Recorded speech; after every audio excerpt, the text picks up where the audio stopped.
Bonjour, bienvenue sur la Web TV MediaQuest Satis. J'ai le plaisir d'accueillir sur ce plateau Nathalie Dubos, qui est journaliste pour France Télévisions. Bonjour Nathalie. Bonjour.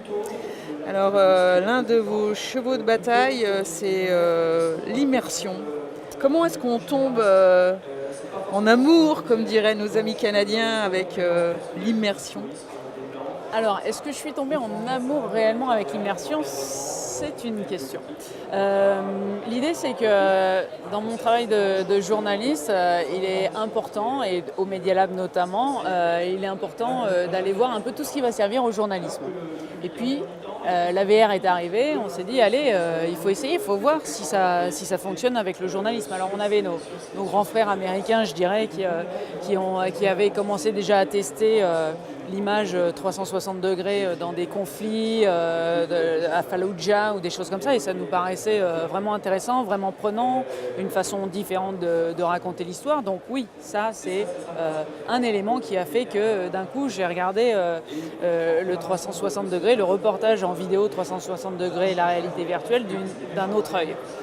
Et là, je me suis dit, Nat, c'est génial, ça fait plus de 20 ans que tu fais du journalisme avec une caméra 16/9. Allez, va trouver d'autres accroches pour ton métier de journaliste, ton métier d'image, puisque mon premier métier, c'est l'image et la caméra. Et donc j'ai commencé à tâtonner comme ça avec des collègues qui me disaient « Tiens, regarde Nat, regarde cette caméra, regarde celle-là ».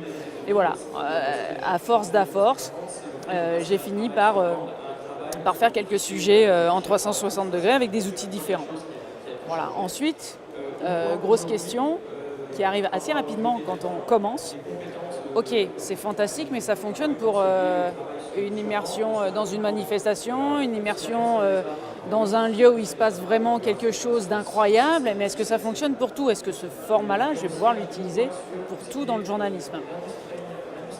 Et j'ai finalement pris mon parti de dire, ok, regarde un peu ce qui se passait avant que la VR existe.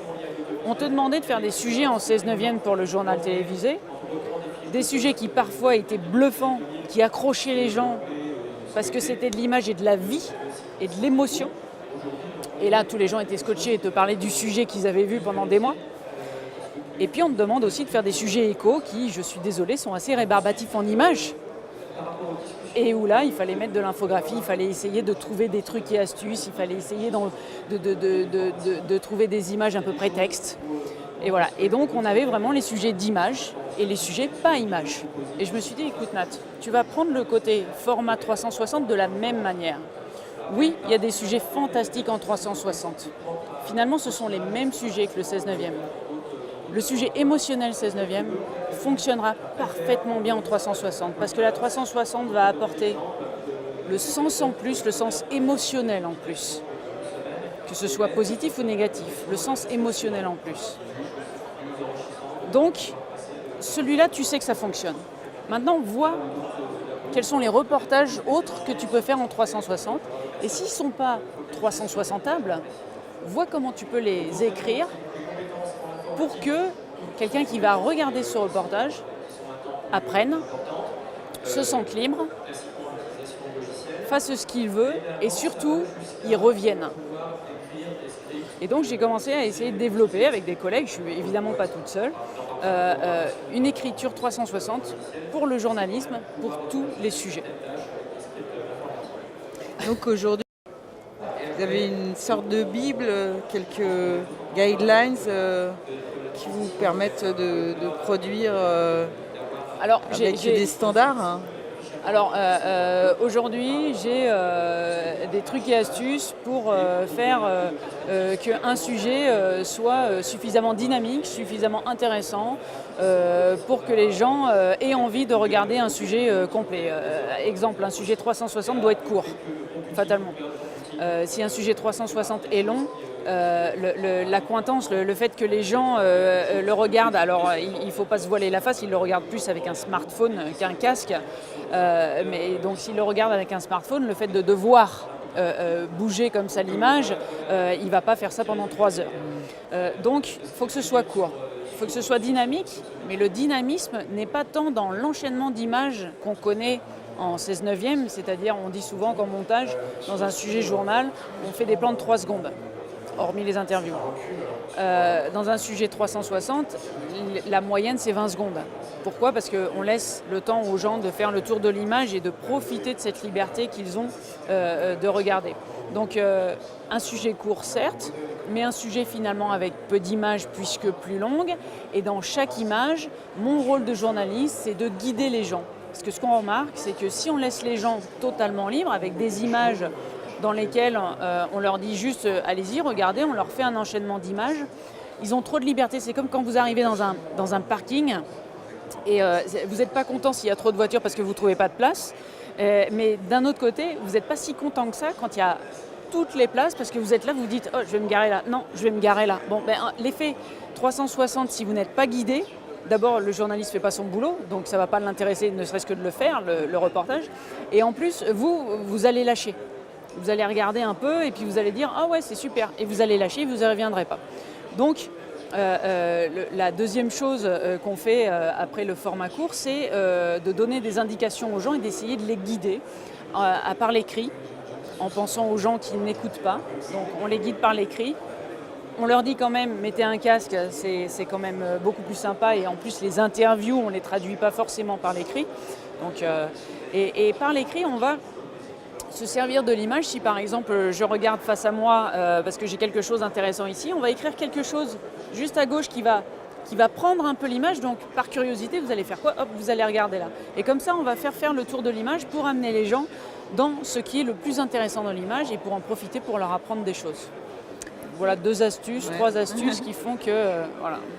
Vous avez la chance à France Télévisions d'avoir une équipe qui fait aussi beaucoup de recherches sur l'audio. Exactement, Lidvin O, qui est la spécialiste audio ambisonique binaural pour le 360. Donc alors là, pour le coup, c'est pas du tout mon domaine. À chaque fois que j'ai une question, c'est elle que je vais voir. Mais vous profitez quand même de ses compétences. Oui, complètement. Surtout qu'elle fait des recherches, mais ce serait mieux que ce soit elle qui en parle, mais elle fait des recherches très poussées, effectivement. Mais pour le coup, ça vous a permis aussi d'affiner votre storytelling. Alors, aujourd'hui, on a fait des tests en faisant de la prise de son ambisonique. On n'est pas encore à dire et à proposer aux rédactions de France Télévisions de faire de l'ambisonique. Pourquoi ? Pas par manque d'intérêt, bien loin de là. Simplement parce qu'il faut d'abord que les rédactions s'approprient le format et que c'est déjà assez complexe d'un coup de passer du 16/9 au 360, ne serait-ce qu'en image pure. Oui, c'est déjà une rupture totale. C'est un autre métier. Aussi bien pour le caméraman que pour le rédacteur, que pour l'ingénieur du son. Pour tout le monde, c'est un autre métier, pour le monteur, pour l'infographiste. Donc, c'est génial parce que ça motive énormément, c'est différent, mais on va raconter nos histoires différemment. Donc si, dès le départ, je leur dis, et en plus, je vous mets tout de suite le son ambisonique, ça va être trop d'un coup. Ça va vraiment être trop d'un coup.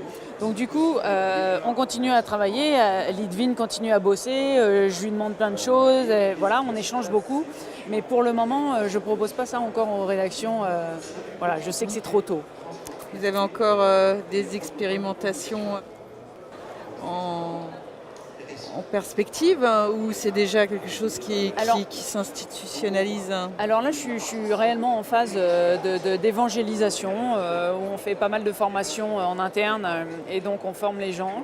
On les forme dans un objectif journalistique vraiment, c'est-à-dire pouvoir proposer de faire de l'info en assez peu de temps. Je dis peu de temps parce que c'est le 360 degrés et la réalité virtuelle a vraiment un temps de post-production qui est souvent très long. Donc on essaye de trouver un compromis et de trouver un kit qui va permettre à nos journalistes de s'identifier facilement, de pouvoir s'amuser, profiter de ce nouveau format.